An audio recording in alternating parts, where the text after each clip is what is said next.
On se place dans la situation où on reçoit un coup de téléphone des pompiers ou des SAMU pour un patient qui fait sans doute un accident vasculaire cérébral. Donc la première étape, c'est qu'on voit avec les pompiers si les signes cliniques sont compatibles avec un accident vasculaire cérébral. Donc la deuxième chose qu'on essaye de déterminer avec les pompiers, le SAMU, c'est de savoir à quelle heure a débuté cet accident vasculaire cérébral. Parce qu'en fait, plus on est tôt, et mieux c'est pour la prise en charge du patient, et plus on va avoir la possibilité de donner un traitement. Donc le patient va arriver directement à l'IRM cérébral, toujours dans cette optique de ne pas perdre de temps. Donc dès qu'il arrive, le médecin est là, le neurologue, il l'examine, il confirme que c'est bien des signes compatibles avec un accident vasculaire cérébral. L'infirmière est là aussi, elle va perfuser le patient. Et le patient va avoir directement, tout de suite, une IRM cérébrale. Et cette IRM cérébrale doit être courte. Elle dure en gros entre 10 et 15 minutes. Et sur cette IRM cérébrale, eh bien, d'une part, on va confirmer le diagnostic d'AVC. Et donc l'accident vasculaire cérébral, eh bien, dans 80% des cas, c'est un accident ischémique, c'est-à-dire une artère qui est bouchée. Et puis dans 20% des cas, c'est une hémorragie cérébrale. Et la deuxième chose, c'est qu'avec des séquences un peu particulières, on est capable de dater cet accident vasculaire cérébral et donc de bien certifier, quand c'est un accident ischémique, qu'on est bien dans les toutes premières heures. Donc si on est bien dans le cas d'un accident vasculaire cérébral ischémique, une artère qui s'est bouchée, qu'on est bien dans les toutes premières heures, alors là, il y a l'indication de la thrombolyse. La thrombolyse, c'est le médicament que l'infirmière va injecter au patient dans sa perfusion dès qu'il est sorti de l'IRM cérébral. Donc ça dure quelques minutes. Et puis, si dans le cas d'un accident vasculaire cérébral ischémique, il y a un gros vaisseau qui est bouché, alors là, on est dans l'indication aussi, en plus d'une thrombectomie. Et ce qu'on va faire, c'est qu'on va contacter notre confrère neuroradiologue, on va lui présenter le cas, on va lui dire eh bien, ce patient, a priori, est un candidat à la thrombectomie, il va donner son avis, il va dire par exemple OK, et dans ce cas-là, le patient, directement de l'IRM cérébral, après avoir été thrombolysé, donc le produit dans les veines, va aller directement dans la salle d'artériographie pour faire la thrombectomie.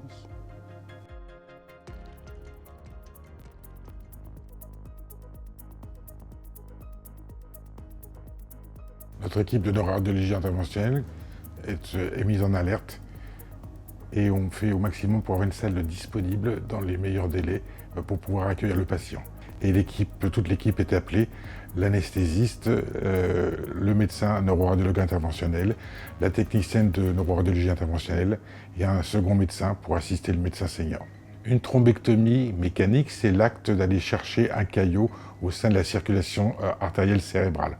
En général, pour ça, on passe par l'artère fémorale et on monte des cathéters en coaxial pour aller jusqu'au contact du caillot, pour aller le chercher. En gros, pour schématiser, il y a deux systèmes pour aller chercher le caillot. Soit on aspire avec un gros cathéter qui est très souple, qui va pouvoir naviguer dans les artères intracrâniennes, soit on déploie ce qu'on appelle un stent river.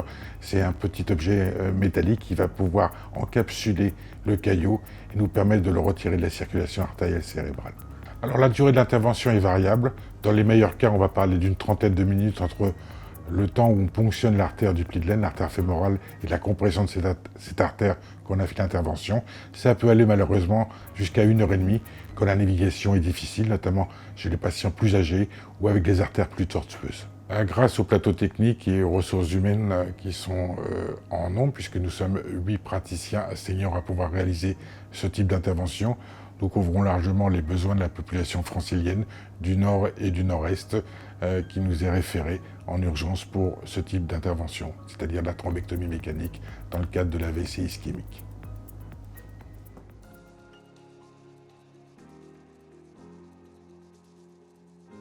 Le travail de recherche débute dès le bloc opératoire.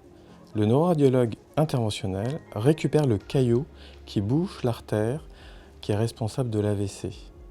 À ce moment-là, l'équipe récupère le caillot et l'emmène pour une analyse au laboratoire. Ce caillot va rejoindre une collection de plusieurs milliers de caillots qui est une richesse absolument incroyable pour étudier les causes de l'AVC. L'histoire du projet Booster a commencé à la suite des résultats de nos recherches qui ont montré que les caillots étaient formés d'une coque résistante au traitement et d'un cœur qui était friable et mou. Une fois que cette coque est percée, détruite, le caillot explose et l'artère est réouverte. Ces recherches ont donné lieu à la création d'un consortium qui est composé de 14 membres académiques et industriels. Ce consortium, dont l'objectif est de développer une médecine personnalisée de l'accident vasculaire cérébral centrée sur le caillot, a été lauréat d'un programme de recherche, le RHU, la recherche hospitalo-universitaire, qui est piloté par l'Agence nationale de la recherche. Ce que cela va changer pour les patients, c'est qu'à la suite de ce programme de recherche, en 2025, nous espérons changer la prise en charge de l'AVC.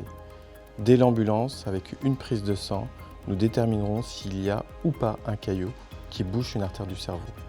À l'arrivée à l'hôpital, avec une IRM, nous établirons la signature du caillot et définirons le meilleur traitement pour les patients. Ainsi, grâce aux résultats de nos recherches, nous espérons sauver la vie et le cerveau de nos patients. Pour que les patients puissent guérir et vivre sans handicap, il nous faut accélérer la recherche. Nous avons besoin de votre soutien pour prendre l'AVC de vitesse.